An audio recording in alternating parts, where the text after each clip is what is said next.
2026 is a weird year for Magic Kingdom. Fewer rides, same crowds. Here are the sneaky tips that actually work this year. 1, take the sneaky shortcuts that still work. 1 starts with an oldie but a goodie. Here I am at the TTC where many Magic Kingdom mornings begin. I'm about to take the monorail, but I'm about to take it in a very specific way that, especially during the busiest times, will help you to get to Magic Kingdom a lot faster. Make sure you're getting in the right-hand side line, not the left. This is important because the left loads the rear of the train, the right loads the front. Actually, it depends on what direction what direction the monorail is running, because lately they've been running it both clockwise and counterclockwise during the day, testing it out to see which way ends up being more efficient. You're going to want to go all the way to the end or the front. It's called Gate 12, and it's all the way at the end or the front.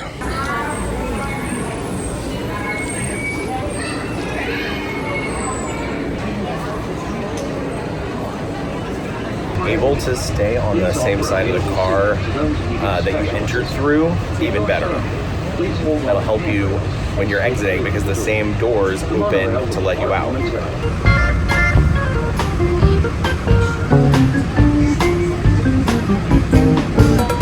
Please remember to collect your belongings and take your As you can see, if you're next to the door, all you have to do is walk out, take a left, come down these stairs, and you completely bypass the ramp. So you'll be the first off and the first to the gate to scan in. This saves a lot of time in the morning when people are moving slow. There's also an equivalent tip for the resort monorail on the other side of the ramp. You can be in the first car on that one too, on the last car. If you're on that same side of the resort monorail, you can do the same exact thing. Use the staircase that's on the right-hand side of the ramp instead of the left. And you'll be the first one off the resort monorail to Magic Kingdom also. Made it into the park and down to the end of Main Street. We're gonna take a right to enter Tomorrowland a different way. The bridge into Tomorrowland is dramatic, it's beautiful, it's themed, but I like Tomorrowland Terrace too. It looks nice, and it's a great shortcut, especially in the morning if you don't have early theme park entry and you're joining all of the other guests getting your day started at the normal operating time. This is where you'll be able to rope drop in your own way Tomorrowland. I used this tip recently in a video to rope drop, and I was able to make it into Tomorrowland and be the only person, there may have been 2 other people with me, coming this direction while everyone else was waiting to cross the bridge into Tomorrowland. And I was able to walk at a normal speed and meet the first people who were crossing the bridge by coming this direction. So I didn't lose any time. I made time by not being stuck behind a sea of people. Always do my best to avoid walking through Adventureland at all costs, if at all possible. And it usually always is possible, and I'll show you why. Instead of going to Adventureland, keep this little bridge in mind over to the right. This is a day of secret bridges. This is definitely an important one, not only for crossing over from the entrance to Adventureland to Liberty Square, but also at the end of the night doing the opposite route after the fireworks or the parade. This is really important because it can get you straight to Emporium without having to take the bridge over to the hub and get stuck in all of that intense hub traffic. You're able to just go back on this secret bridge right behind and get there a lot faster. You can see once you're in Liberty Square, which then turns into Frontierland, the roads are a lot wider than in Adventureland, where everything kind of winds around and major attractions like Magic Carpets of Aladdin stand right in the middle of a major walkway. And you've got Dole Whip in 2 locations along the route, making huge lines form. And Another thing I love about taking Frontierland, specifically besides the fact that it's so wide and open and generally a lot less crowded, is, of course, this walkway. It's kind of like a boardwalk, I don't know, a dock that you can walk along the rivers of America. Oh, too soon. Rivers of America is no longer, as is Tom Sawyer Island, but this walkway is still here. So even though now you're walking along construction walls instead of a beautiful river, an island with a windmill and rocking chairs, yes, it definitely does hurt. And now you just see construction walls, but what's cool is if you walk up next to them, you can hear some construction and think about the exciting new area that we have to look forward to, Piston Peak. It's also a great way to get you to a very key ride that is going to be opening soon, Big Thunder Mountain Railroad. And with this refurbishment comes a lot of attention. There's a new show scene. People are going to be very interested in this ride again. It's all newly tracked. It's probably going to feel amazing. And of course, down this little corridor is also Tiana's Bayou Adventure, which you can see up there. Another major attraction. And okay, yes, we are encountering Woody and Jesse, which that's very exciting. It does create some congestion, but nowhere near what people are experiencing right now in Adventureland. But Breedlove, we want to get to Magic Carpets of Aladdin, or we have a Lightning Lane return for Jungle Cruise right now. We've got to get over there, and that's fine. I'm still telling you to take Frontierland and then use this breezeway. Look, I'll show you how easy it is. This breezeway connects Frontierland to Adventureland. It's such a short walk. I mean, look, this is like almost embarrassing how quickly we're over here, but you can already see accumulations of people. Like, how am I gonna walk through that you don't see over in Frontierland? This is Magic Carpets of Aladdin. You can get over there practically instantaneously. Breedlove, we have a return time for Pirates of the Caribbean. You still want us to walk through Frontierland? And the answer is yes. Yes, I do. These walkways are huge. There aren't any crunch points. Now there are if you go back over there to Big Thunder Railroad, and we'll talk about that in a moment. But for now, I am getting you quickly to destinations in Adventureland through Frontierland, and this is a really important one. Don't forget that the exit out of Adventureland into Frontierland is also on the other side, an entrance into Adventureland from Frontierland. I know it sounds obvious, but some people might not actually think about the fact that all you have to do is walk around the corner from Frontierland and you're right here at Pirates of the Caribbean. And we didn't have to go through any of that. And don't forget the breezeway from Liberty Square into Adventureland as well. This one will get you right to Skipper Canteen behind me. And here's a shortcut I've never shown before. It's actually a secret bridge, which you know I love a secret bridge. And it takes you from the TTC parking lot to the Polynesian Village Resort, which is very helpful if you want to park at the TTC in the morning for a day at Magic Kingdom, but very quickly get to the Polynesian Village Resort for breakfast, which is something you know I highly recommend. That is where you can pick up the tram. Oh, there it is right there.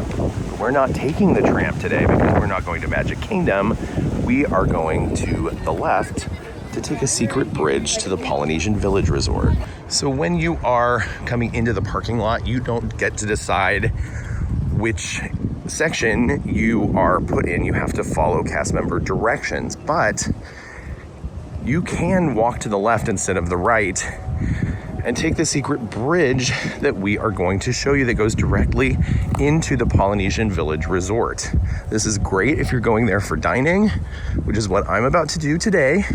I'm doing walk up for Wailulu. A nice little leisurely stroll beforehand is definitely welcome. We're crossing out of Aladdin, crossing over into Woody. if you're in preferred parking, it's very possible you will be a lot closer to this magical secret bridge than we were today. And in that case, that's awesome. It's also possible you could be a lot further away. You could have been way on the right side of the parking lot, which means it might have been more convenient for you to go to the TTC and take the monorail or the walking path from there. And then you cut around here, and it's like your own magical little entrance to the Polynesian Village Resort. Aloha. All right, 10-minute estimated wait for Wailulu Bar and Grill. And we got here super fast using our feet and a secret bridge you just have to know about.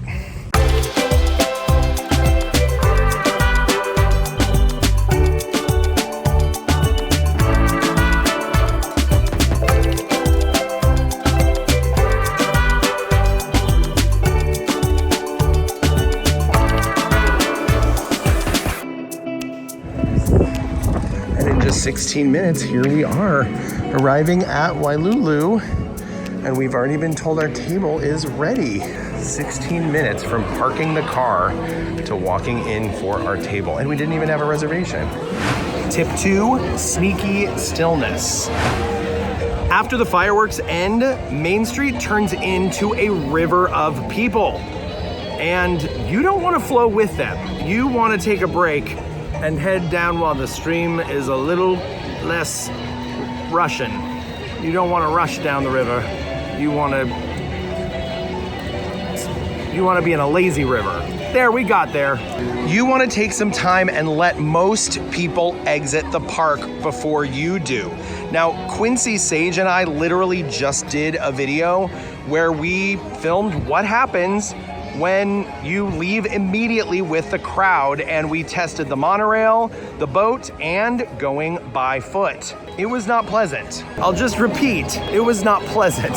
There are many other ways to do this. Well, actually, there's one other way, and that is sit somewhere and wait, and I'm gonna tell you where to do that.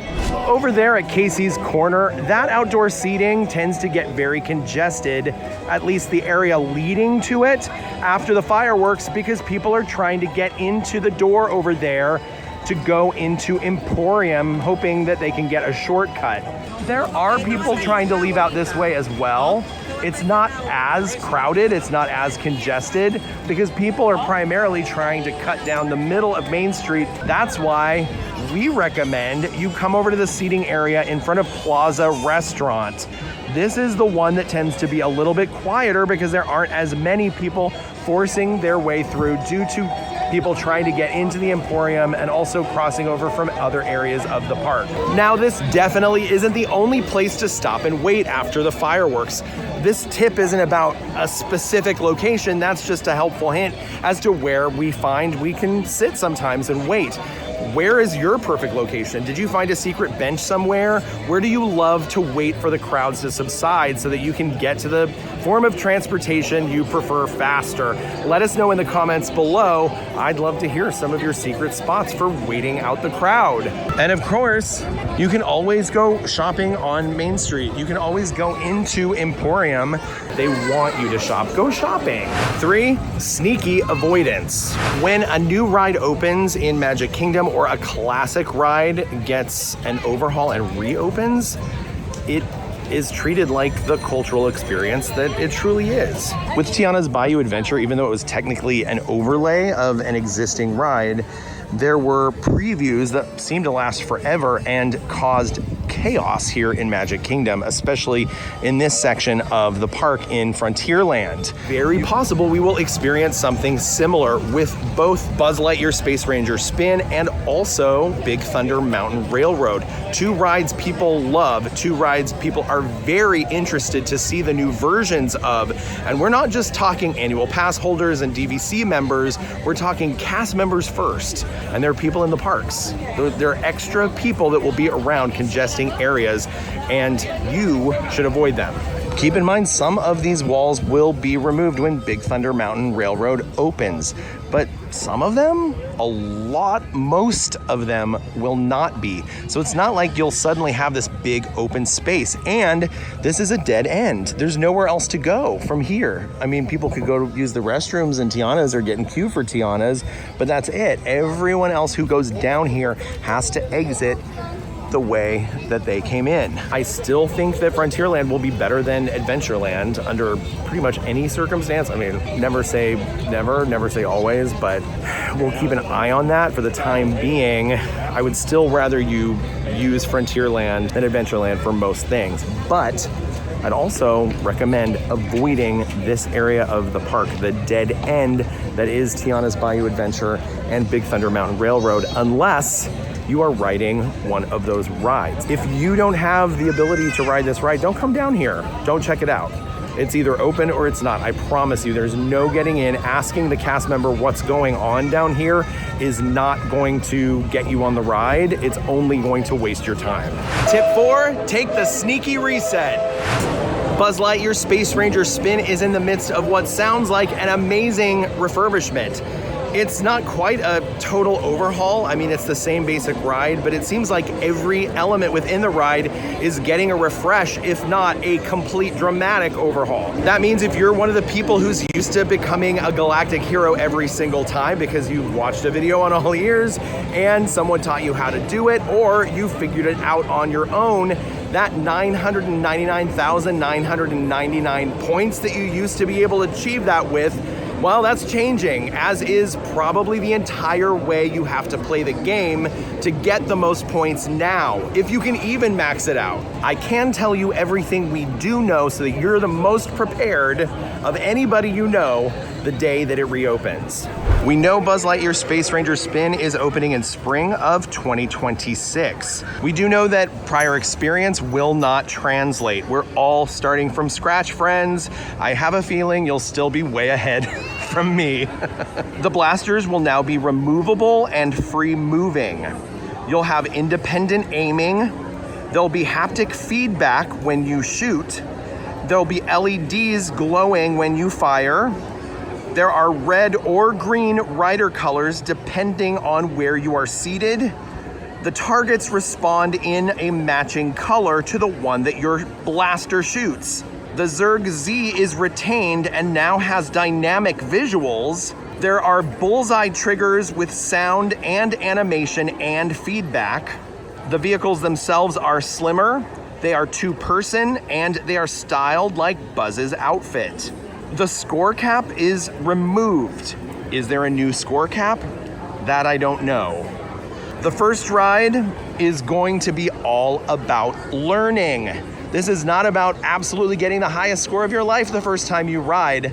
This is about sitting down, taking it all in, watching what other people are having success doing. Don't feel the pressure to blast constantly the minute you sit down. This is a time to take it all in and to start observing what is working. The sooner you let go of what was and just accept the fact that all of us are starting from scratch now with this new version of the game, not only will you adjust and adapt faster, you'll also be able to have fun. And isn't that the most important thing? I know that that's the most important thing to me. Why? Because I've never been able to hit those little targets. I'm horrible at this game. Tip number 5, sneaky calendar. Not all Disney World days are created equal, and in 2026, there are a lot of what I would describe as landmines, days you'll want to avoid. Marathon weekend is January 7th through 11th, 2026. The Princess Half Marathon is February 19th through 23rd, 2026. The Springtime Surprise is April 16th through 20th, 2026. Don't be surprised by that. The Youth Sports Weekends create similar issues. Late January through early May 2026, ESPN Wide World of Sports becomes a madhouse. The large groups they bring in with them come and clog up the parks, the resorts, the transportation, everything. Now, the holiday party days later in the year, both compress and relieve crowds. It's really interesting. People are definitely coming into town for them, but if you visit a park where a party is later that day, it tends to be really dead. You can have an awesome day in Magic Kingdom or Hollywood Studios if Mickey's Very Merry Christmas Party or Jollywood Nights are happening in those locations respectively.